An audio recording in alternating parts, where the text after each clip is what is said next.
How I survived, why did I survive, what's the reason I survived? Luck. My name is Vera Gara.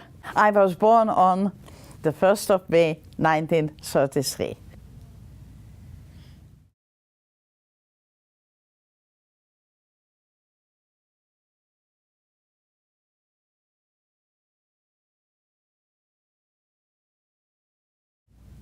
At the beginning of the war, I was 5.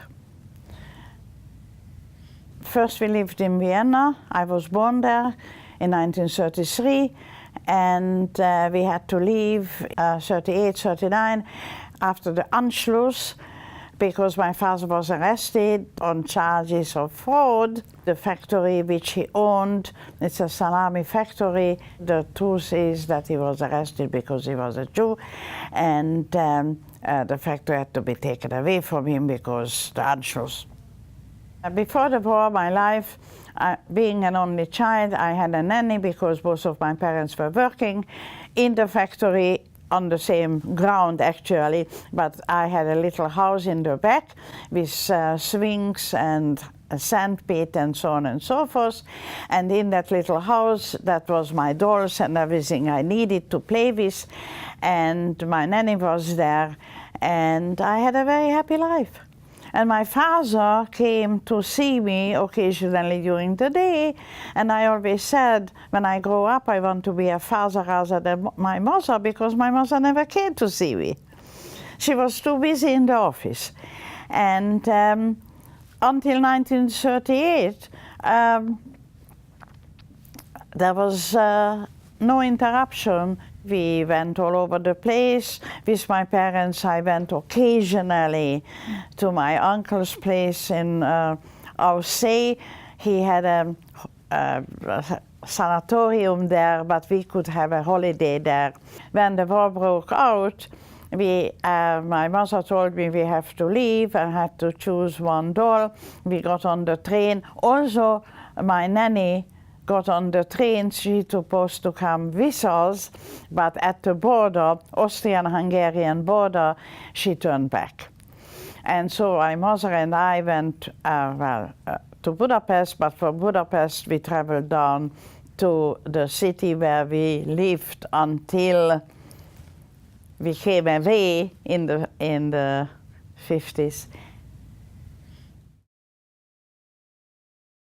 My grandmother had an apartment there, but it was a huge house and with several apartments.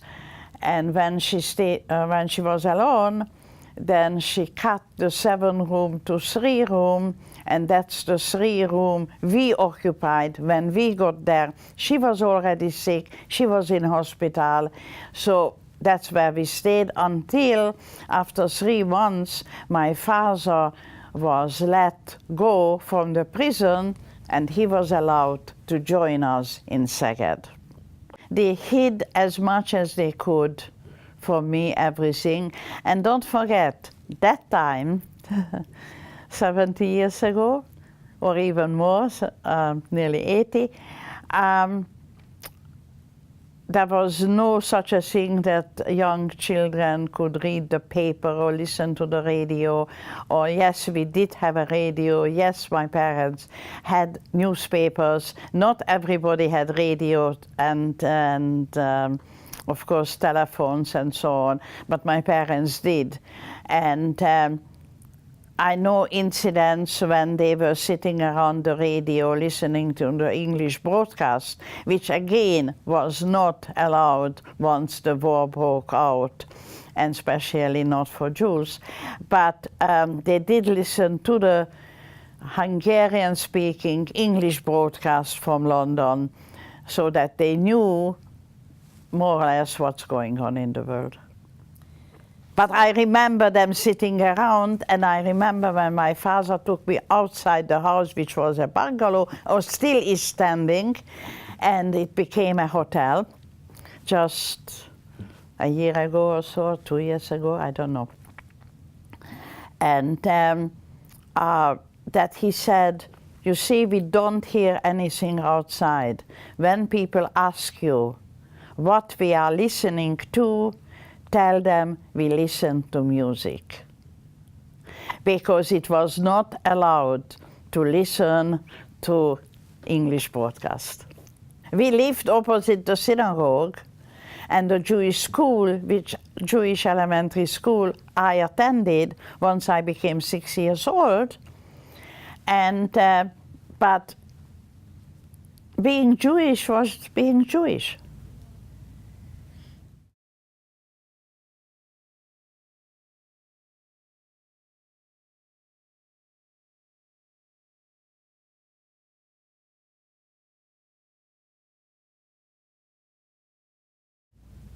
When the ghetto started and our house became ghetto, and the wall, the 2-meter wooden wall was put up around our house, way down, which was ghetto, and the Jews who didn't live in this area were taken in to the ghetto, and we, in our 3-room, not 3 bedrooms, 3-room, 1 little room in the back of the kitchen, belonged to 17 people.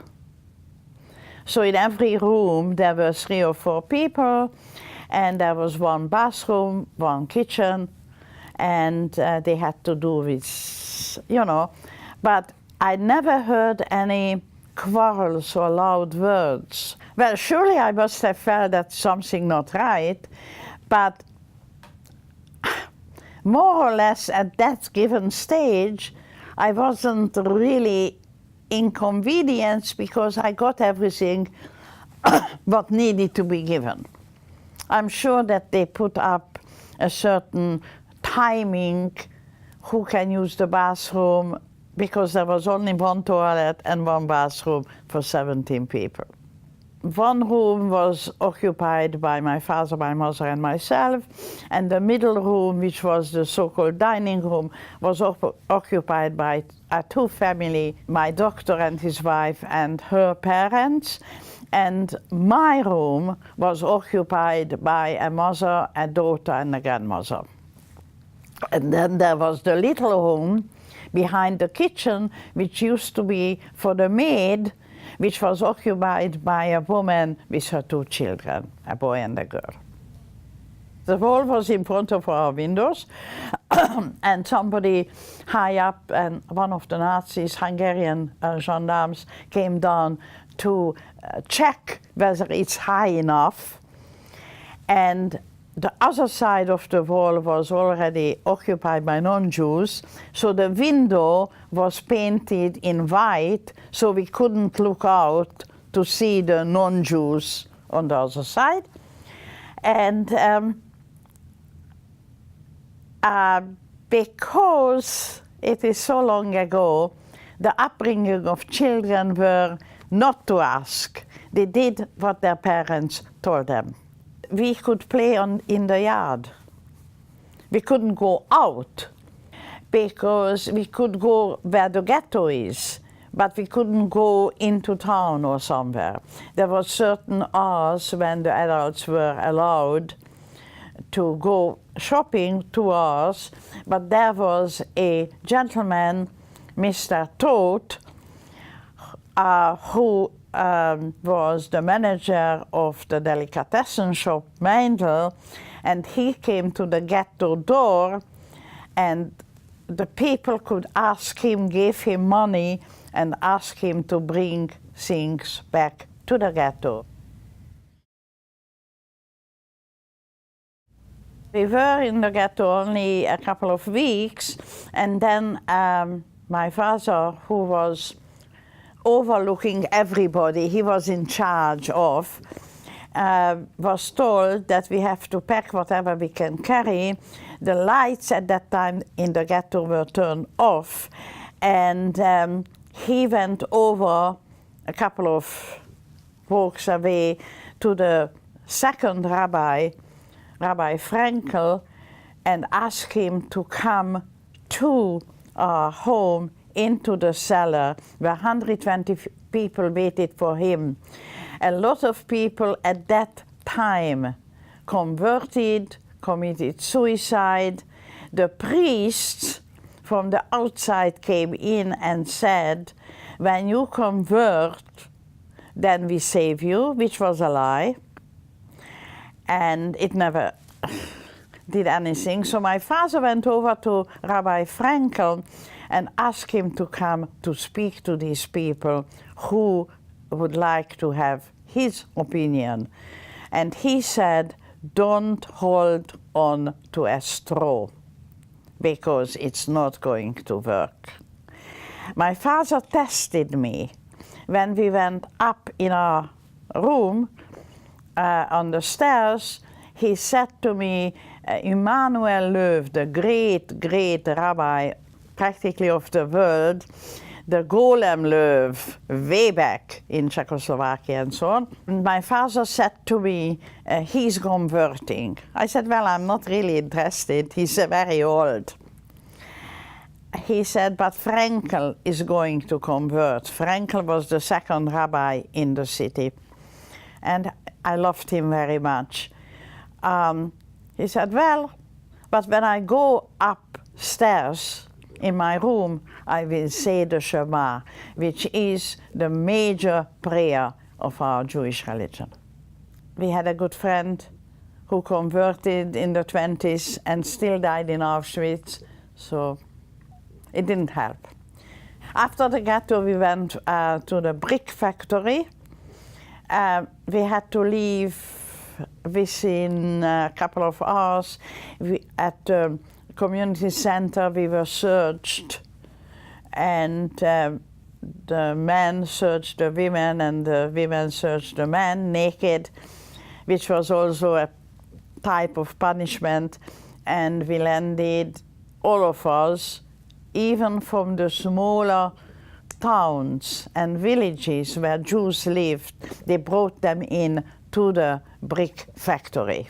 We only took what we could carry, and it was summer, of course, it was June, and May, June, and we children could run around within the brick factory. And once I came back to where my parents were, my mother said to me, your prayer book, your watch, and your little book where a lot of people, friends of my parents, my teachers, my father wrote in the book to remember, had to be given up. I said, oh, where is it? So she showed me the big basket, and a man in uniform stood behind it. And so I went over to there and looked in the basket, took my 3 things out of there, and told the man, they belong to me, and I am taking it. So he looked at me and he said, you can. I didn't realize that he had the power to refuse me or whatever. So I took it. How my mother kept the 3 things, don't ask me, because I don't know.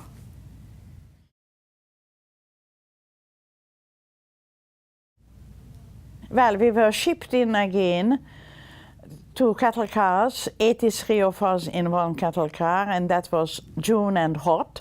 We were sitting on top of each other, and a lot of people went crazy. There was my pediatrician's mother, who was a lovely lady, and she demanded a bathtub in the cattle car from her son. And of course, a bus stop in a cattle car was not exactly the thing what you could give her. And so he gave her an injection to calm her down. A lot of them died, and then the first stop, when they opened the door, they threw them just out on the street, and we went on. We went for a couple of days, stopped, but the doors were never opened. And you know, a cattle car is a cattle car where you deliver animals or goods, but it's not for humans. And we landed in Strasshof, which is Austria, and a huge field. That's the first time I saw my father cry. I have never seen him cry.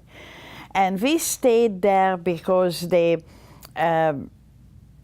grouped us in different little bigger groups, and we were sent, 17 of us. My father could choose the people whom he wanted in his group. Why? I don't know. And then we arrived to a small city, and from there we were taken by a truck to Leutzendorf, which is a small village, 120 people. Even today, 120 people, farmers, live there.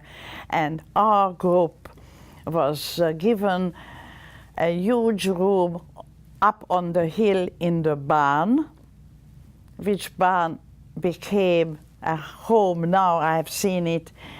And the adults went, not the two old people, but the rest of them, and not the children. We were only 3 of us, children. And I went to the woods to cut trees. My mother went down to the village on her day off and knocked at the door, and a farmer's lady came out, woman came out, and said, "What you want?" My mother said, "I have money, I can pay you, I want bread and butter and milk," and so on. Her little daughter, who unfortunately just died 2 months ago, and I go back to that because we are still in touch with the whole family, and said to my mother, the little girl, my age, she was a year older, and said to my mother, "I have goats, they belong to me, and I will bring up the milk every night when it's dark and nobody sees me, and I will provide the milk." After 70 years, we renewed our friendship. We visit them, they visit us, the whole family. The great-grandchildren treat us as family. The little girl just 2 months ago stood outside the house and said, "When are they coming? When are they coming? They are not here yet." And she is 12.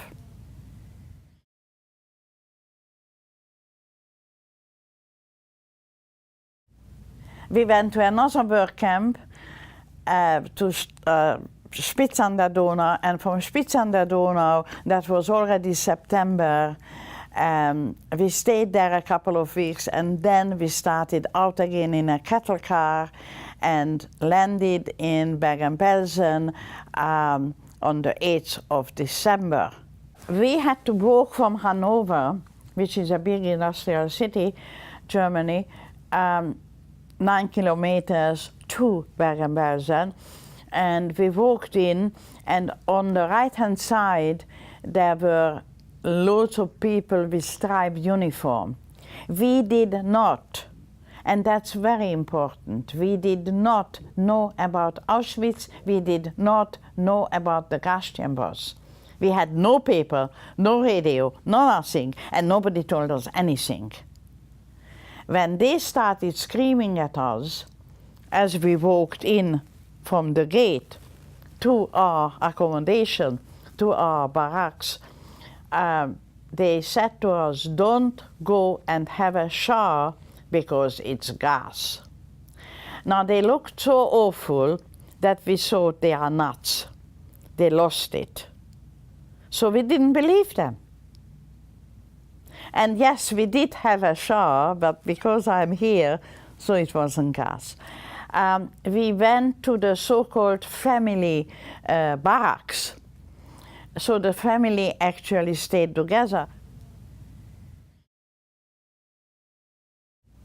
On the way to Bergen Belsen, my father was beaten. He was 61. He lost face. That was the really main reason why he gave up. They put him to the next barracks to us, and luckily the guy who stood by the gate took my mother, in a Nazi uniform, took my mother every morning and every evening to him. So in the morning he came and took my mother to the other barracks. We couldn't just walk out from our surrounding. There were about 200 people in that barrack, and there were quite a few teachers, and the teachers took us aside and entertained us. I mean, we had no paper, pencil or anything else, but it was good for them and good for us that the time was going faster. The funny part is that I never felt real fear.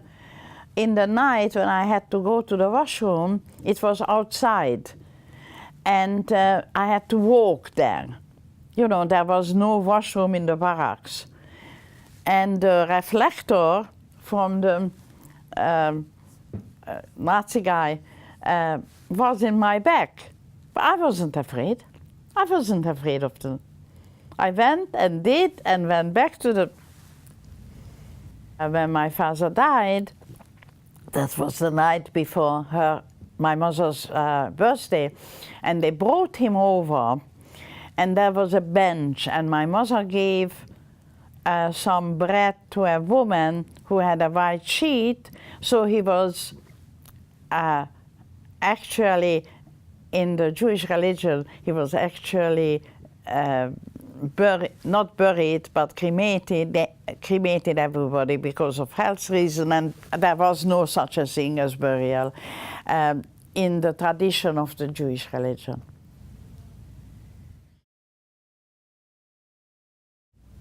I mean, to any race, religion, or anything, it should not happen again, because that was something which we really cannot understand, how that was allowed from the world, that it had been gone so far.